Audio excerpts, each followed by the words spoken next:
Geneviève Hébert, professionnelle à la pédagogie au primaire, centre de service première Seigneurie. Donc, comment tout ça a commencé?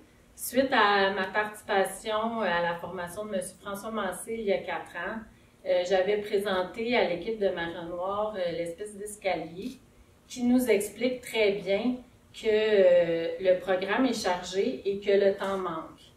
Donc, quand les enseignants planifient individuellement, ils vont souvent enlever des morceaux du programme parce que c'est impossible de tout rentrer dans une année. Ce qui fait que, par exemple, en deuxième année, 4 groupes de deuxième année, à la fin de l'année, les enfants s'en vont dans le niveau suivant avec un bagage différent dans leur sac et on crée ça d'année en année. Donc, je pense que ça a beaucoup parlé à l'équipe et on a réalisé que si on prenait le temps de s'asseoir ensemble en équipe collaborative pour réfléchir à ce que l'on veut que nos élèves apprennent, bien probablement qu'on diminuerait de beaucoup ces espèces de trous que l'on crée dans le fromage d'apprentissage de nos élèves. Suite à cette présentation de l'escalier, les enseignants voulaient donner des idées parce qu'on voulait travailler de façon spécifique cette année-là l'environnement pédagogique. Donc, plusieurs idées ont été nommées, suggérées, et à notre grande surprise, la majorité des enseignants avaient nommé qu'ils aimeraient travailler par séquence d'apprentissage. Donc, ils ont décidé de mettre l'accent ou le focus sur un élément pédagogique à développer pour l'année.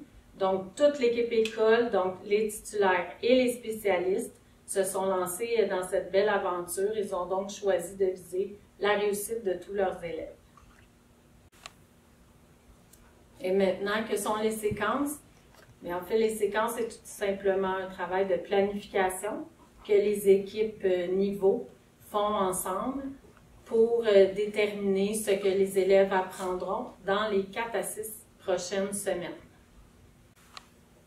Par la suite, à la mi-séquence, les enseignants se rencontrent à nouveau pour échanger sur les stratégies d'enseignement qui auront été les plus efficaces pour permettre aux élèves d'atteindre la cible. Lors de cette réunion-là, les orthopédagogues peuvent participer parce qu'on va aussi se demander qu'est-ce qui sera possible de faire pour les élèves qui ont de la difficulté à atteindre ces cibles-là. C'est donc lors de ces rencontres que l'on réfléchira aux sous-groupes de besoins à mettre en place et dans laquelle aussi on déterminera ce que l'on pourra proposer aux élèves qui ont appris et donc ont atteint les cibles d'apprentissage. Il est donc incontournable que cette séquence-là soit présentée aux enfants sous forme de cibles d'apprentissage. Donc, elles doivent être visibles, claires, explicites et sous forme de « je peux ».